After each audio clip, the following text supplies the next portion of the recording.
Hi, Snooki. Hello, That's Nighat. lovely. Thank you so much for having me this afternoon. You know, being in this home is absolutely, it always brings me so much joy. I love homes anyway. And this home is kind of full of history. It's a pre-partition home. And you know what I love about it is generations have stayed here. Yes. But every generation, every person who stayed here, they have maintained it in their own way.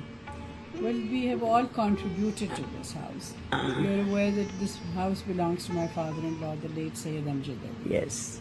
And you, I have Amjad Ali Saab in my book. Amjad Ali Saab and my husband, Shaukat, has worked also at the United Nations for a couple of years. And they somehow became very, very close. And Shaukat was very privileged that Amjad Ali Saab started trusting him and started liking him, and they became actually good friends. I used to love the way they used to be talking to each other like friends. And we all respected him because, you know, he has been an ambassador to Washington. He's always played a key role in Pakistan's politics. But he was always so worried about, concerned about spending government money. You know, the money has to be, so the budgeting. I mean, once Shaukat saw him hop into a bus, and Shaukat said, "Sir, what are you doing?" He said, no, I don't want to take the cab. You know, cabs are too expensive. Hopped into the bus and went off to the UN because his car and chauffeur had gone to the airport to receive somebody. So that kind of thing you don't see these days. So these were extraordinary kind of things that these were the people who were there from the time of independence in 1947. and you knew that he had a very definite style of living, which was really just sofas and tables and that's all. So when he asked me to shift in his late years of his life with him, I told him on one condition, that I am not used to living the way you live. So he said, okay, you can do the house up, but you cannot do anything to my bedroom or my face. And I said, I'm not going to touch that. So I did renovate or redecorate the home. But not what it looks like today, because Marina, there's no way he could take what this house looks like today. And obviously I've been here. But now. while he was alive, Yeah. I remember you did so much, and even if he thought you were a little lavish, Yeah. but he tolerated it. He loved you. You were his tolerated daughter-in-law. it. He tolerated it. He loved it because he loved entertainment. Yeah. And we never had lunch alone. So he loved it. Yeah. But I have been here now. I lived with him initially when I got married. Then we shifted to a very, very modern, small home. And then we came back, and I've been here now in this old house now for the last 25 years. We've been here for 25 years, and I think more than that. We've been here 32 years. And I've been adding to this house. My older son lives in the upstairs portion, but he used to live there. He's now shifted to England. And my younger son has a little home at the back, in the backyard, with his 2 children. So we've been expanding to this already very big house. What a beautiful way to live in the joint family, Yes. and yet have the independence. It's, you know, there's so much. I just feel that the joint family system, it has its downside, but there's just too many things which are important. You know, I mean, there's so much security in that kind of lifestyle, and really, I mean, I think I find a lot of romanticism in that joint family system. I tell you, I often think of those times, the last 8 years that I spent with my father-in-law. I really think of those times because you learn so much. And he was my teacher, my mentor, and you learn far more. So you learn more and you lose less. Yes, absolutely. But it's your attitude. It's also appreciating values. Yes.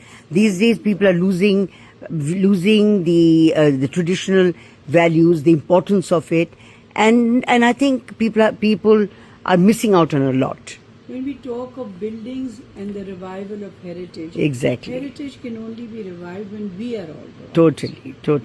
Totally. But you know, but then you know the art of living, and you are maintaining the old way of living. You've not changed anything because your dinners are so elaborate. I have pictures which I'm going to add to my Instagram when I'm going to post this. But I'm doing this post also because I want all my friends to see that there's so many women who live in such great style in Lahore, in Karachi, in Islamabad. They are putting out beautiful tables, and they are, the people hear only about the political crisis and so on. But that's everywhere, all over the world. They are going through it. But people have resilience, and people continue to live the way they are used to living. And we are very aware of that. Totally. Because the conversations that one has at dinner, at the dining. Politics is very much part of your and our. As you are aware, I have been working for the last 45 years. But 1 minute, I want you to first start how you started. You 8 friends. We were 8. Yeah, we are that 8 was friends, fascinating. And we started the school called by the name of Lahore Grammar School, which is a private limited. How old were you then? And how old were all of you? Most of us were in our 20s. And 5 of us have actively worked in it. And it's a unique thing that 8 women for 45 years stick together in a business and not separate is a very Absolutely. is a very big unique example. All absolutely. And one of our main our chairwoman passed away about 20 years ago. She was replaced by her grandson on the board, so he's the only male that we have on the board. Who's that? That's Abid Imam. Oh, right. Abida Hussein's son. But he and So Abida Chandi is no Hussain- longer on the board. She's on the board. Okay. Abid has replaced his grandmother. Oh, grandmother. Okay. So there are 3. And grandmother outside- is your father-in-law's sister. She's my aunt as Right. well. So 3 outside directors and 5 of us are actively working in it, and we are still there now, though we are all rather old women, but we are still there. And grammar school today is nationwide. One of our directors, Dr. Neelam Hussain, has affiliated with the University of London. Our company is 3-tiered. It has the elite grammar school, it has the middle income schools, the landmark, and we have our foundation schools. Love it. Beautiful. So tell me, where were we? We were talking about Lahore Grammar School and women empowerment. No, I think we finished that. Then we're talking about your home and how important family is to you. Yes, family is very important to me. And since we are both cousins, the larger family is always very welcome. And it's an excuse, whenever we can get together. It's just anything is an excuse to get all the family members together. As you know, from my father's generation, the only one now left is Uncle Babar and his wife Aunt Parveen. And Uncle Babar is the one who's done the Lums University. Say something about that. What a great institution it is for Pakistan. Yes, he not only the Lums University, his business, his philanthropy, Babar Ali Foundation. He has, mashallah, achieved. His is a name that it's a name to reckon with. Absolutely, it goes with Pakistan. And yet such a simple man, so humble. Humility is key to his success. Yes. So and he has the aptitude of picking up good people, because in leadership that is another problem that I always find, that people want to keep people who are mediocre so that they don't outshine you. That's something I've inherited from my family. One, to make decisions, because right or wrong you can only find out later. Yeah. And the other thing is that it's not I, it's a we. Because you have to have a team. Yes. You alone can. And also the team has to be good. Yes, they have to understand. Because if they are good, you benefit. And you have to listen to your team. That's why it's always better to sit around a round table Yeah. and not to be a head of a table. where there's no head. Yeah. So that is, I think, what makes you success. To me, that is your success. Yeah. Yeah, I mean, that's something leadership you see, that people have a problem because somehow or the other, I don't know whether it's lack of confidence or it is just something inherent that they just fear good quality people who can actually take you, the success comes with the kind of people who you could have around them. And sometimes I see these leaders, they keep some mediocres around them, and you can see them slowly sinking. That is so true. And you must have the ability to listen. First, select the right people. Select the right people Yes. and listen. Yeah. Listening skills are very important. Yes. You cannot be giving lectures. You have to learn to listen to this. And also, in leadership, it's so important to practice what you preach. Because if you can do that, then it's something, whether right or wrong, that's what you believe. So, and particularly somebody like you who's in education, you have to understand what kind of education you want to give your children. And that's the kind of education you need to give to the younger, the future of the country. So that's very, very important to realize that, to be honest about it.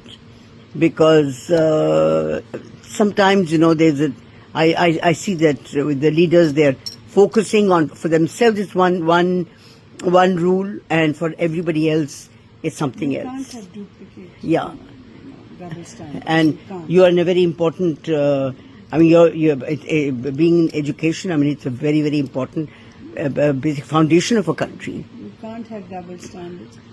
And plus, in a country like ours, you have to be aware of the society Yeah. that you are living in. Absolutely. You have to help people.